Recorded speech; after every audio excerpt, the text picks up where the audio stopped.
I got my appointment and I'm here right now to pick up my new CCW. There we go. That clip starts the premise: California CCW renewal. Let's go.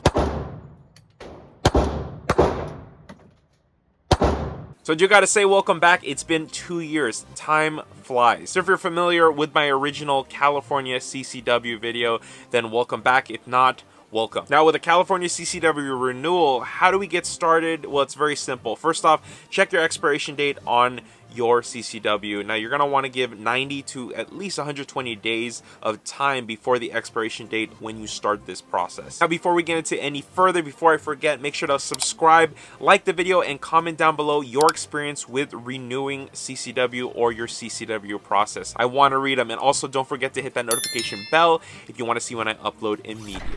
So a very important step is going to be getting into the Ventura County Sheriff's Office website, also hitting public resources, and that'll take you to the concealed weapons permit area. On this website, there's actually going to be a lot of resources for you to check out. So CCW policy, firearm instructors, as well as questions, and into that fee structure, which is my favorite. Yummy. It does say if you wish to apply for CCW, click here, and this is what you're going to want to click on: the Ventura, California, Permidium.com CCW start. Now on this page, there's going to be a left side here that does say new concealed carry weapons permit, and underneath that you will find renewal. You're going to want to click on renewal. You're going to want to fill out that application truthfully and pay the standard 2-year $77 renewal fee. So I turned my renewal application May 19, 2023, and that started it off. Not only that, I did get a text reassuring that it was turned in and they did receive it. Now within that, this is where the waiting game does start, and if you know about application processes, it does take some time. But I did get a call from my investigator June 22nd. It was a follow-up call to a lot of the questions that were already answered in the application, so I stress this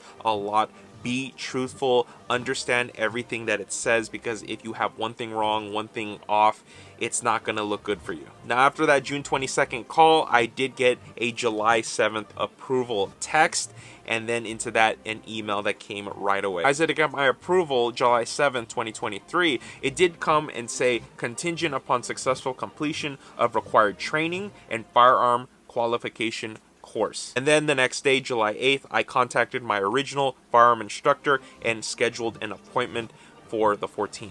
So the 14th did come. I did take my class, finished my qualifications for the XD9, Glock 22, and the Kimber TL245. Now the cost of the class was $120, considering $200 from the original time, and into this, the renewal, $120. Now this is something I do want to talk about, that the instructor you do choose will determine on how fast your sheriff's office will get your qualifications and all your paperwork that you do need. So because this is a renewal, you kind of know the situation or the process that happened before. So if you do like it, you keep with it. If you do want to change, all power to you. Remember, I did take my class July 14th, and to my surprise, 5 days later, I got an approval email and text message. I was blown away. Definitely, I was surprised about the process, how quick it was, but again, I don't have that much of a paper trail. I don't have that much on my record. I always talk about this to people who are starting their CCW process, is if you have a past, you have something that you don't really want to talk about, don't do this, because a lot of the time they need to pry, they need to see your past, and they need to check it out.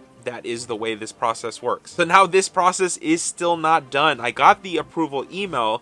Now I have to set up an appointment. And how this works now, it's not through communication through the phone. It actually gives you a link down below to click on venturacalifornia.permidium.com/order_tracker. I believe that's how you set it up right there.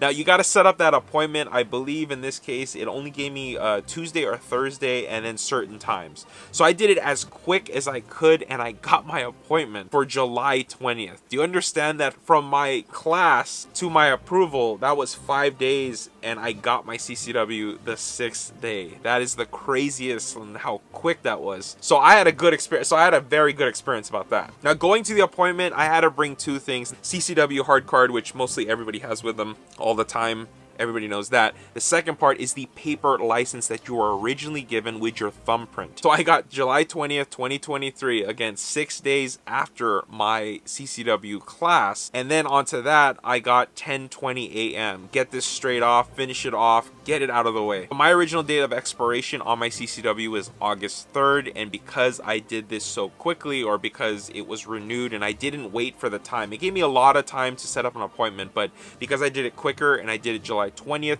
that is my new expiration date. And because of that, I do miss a few days in 2 years to renew it again, but I wanted to get this thing out of the way and not go, 40 miles in that direction to do this all. All I gotta say is stick with it, do your paperwork, get everything done, be truthful, be an open book, because this is going to help you out right in the end. This is just a renewal. This is not starting the whole process all over again, but this is the importance of renewing in a timely manner. So I hope this helped anybody out there who is renewing their CCW. I just gotta say, stay safe out there. This was Mick from Fresh from the Range.